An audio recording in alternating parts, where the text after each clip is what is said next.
please, no. But to me, there's some, you know, it's weird to hear this from me because sometimes I think you bend something, it's funny, you break, it's not funny. Everyone has their different point of where something breaks. I had a scene in She-Hulk 1 where we had MODOK, and I was seeing where I was going to have a moment where right before She-Hulk punches MODOK, he pulls out a pair of those giant novelty glasses and goes, "Wouldn't hit a guy with glasses, would you?" And Brevoort went, "Okay, that's where you've gone too far. That scene's gone." I'm like, okay. So everyone's got their different points. We were doing Spider-Man Human Torch, and a lot of times I get to help design the cover. Like, this is what I want on the cover. I think this would make a great cover.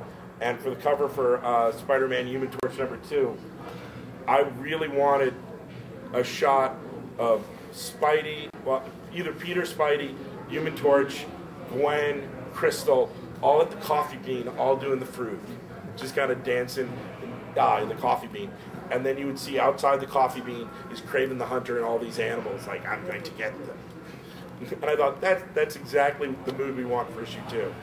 And I explained that, and Paul Smith tried many different attempts at drawing sketches for that cover. And he included, as he always does, a 5th cover, which is a joke. Like, here's the serious covers, and here's something you're never going to do. Like, for example, the Spider-Mobile issue, he had a fake cover where the Spider-Mobile had mounted the Batmobile. And Batman was going no, and Spider-Man was patting him on the back. And there's no way that was good. That's just Paul Smith being funny. Okay, so he had one of these for that issue. And they put it up on the door. And everybody at Marvel went by and went, "Oh, that comic's hysterical." And it was a cover of, instead of Kraven looking outside the window, and here's all the Spider characters from the 60s, 70s doing the Frug or the Shag, it was Kraven and a gorilla doing this in the coffee bean, and all the other characters going. And everyone thought it was the funniest cover in the world, and one day Casado walks by and sees it and goes, "That's your cover. Tell Paul Smith to draw that cover." And every day I would call up Tom Brevoort and go, "We're not doing that cover. Please tell me we're not doing that cover." He's like, "Damn, we might be doing that cover." I think after a while, when we decided not to do that cover, I think Tom just kept telling me that just to watch me squirm. But no, so everyone has their different breaking point for what's funny. For me, it's a gorilla dancing. Have you got other projects coming up that we should talk about? Because we're running out of time. So. A super big secret project, which will be announced in March. When everyone hears it, they'll be like, "Why didn't you talk about that? That would have been interesting." See, I've been thinking this whole hour that we have to do this again at an upcoming Big Apple after these projects have come out, so we can talk about them. People can see the aftermath. Man, that Komodo, she sucked. She's really cool, but she's not the breakout star. Have we got questions for the audience in the few minutes we have I just left? have, you're talking about the initiative. I know you can't really talk a lot about it, but does the Hulk in any way play a part? Oh, he's dead. No, because, you know, he's eventually going to come back and be really pissed off. You would think. You know, you see all these scenes where they're talking to Iron Man, where they're talking to Tony Stark, and, "I am a futurist. I see that in Stamford, Connecticut, 600 children will die." Oh, we're going to have to start the initiative. You know, Tony Stark in all these comics makes all these weird predictions because it's almost like he attended the Marvel summits. And he keeps saying, "I'm a futurist. I can see, you know, I can figure these things out. I can figure out I know how to play the stock market. I can obviously see the future."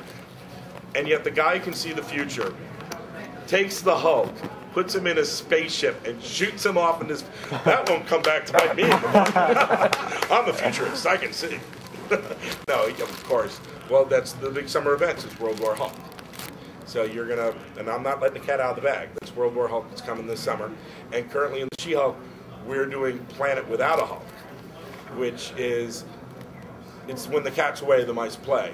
You took the Hulk off of Earth, but you know what? Now you got the Abomination and the Leader and Wendigo and all these guys running around. And you know who used to deal with them, genius?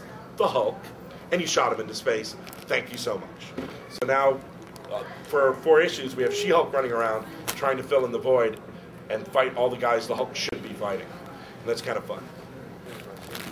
You talked about a lot of new characters that are coming out. Are they all of your creation? Yes. All right. From my fertile imagination and only mine. And if they come out in toys, you must buy all of them so I can have a mansion. So, who owns the rights to those characters? Marvel. But I think I get like a couple pennies for every time they sell an action figure or something, which is kind of neat. But I've always wanted to work in the Marvel Universe, and there's such a buzz. And that's my guy hanging out with War Machine. That's so cool. So if they do the Moto the movie, you might get to do a cameo. Darn straight. I'll be Willie Lumpkin in that movie. Anything about the GLC? Yes. The GLC, which is now the Great Lakes Champions, because you had the Great Lakes Avengers, and then they became the Great Lakes X-Men when they all found out they were mutants. Yeah. And then they went to the Thing's poker party, and they told everyone they were the Great Lakes X-Men. And a telepath from the X-Men went, "No, you're not. No, we're not." They went, "We're the Great Lake Defenders." And Doctor Strange went, "No, you're not. No, we're not." And then they ended up winning the poker game. They went, "We're the champions. Hey, we're the Great Lakes Champions." And before Hercules could pound them, they all left. So right now they're the Great Lakes Champions. And Fabian Nicieza, who's been doing some Great Lakes Champion stuff in the Valentine's issue and also in Deadpool, we're going to team up, and right now it's on the books. It's not definite.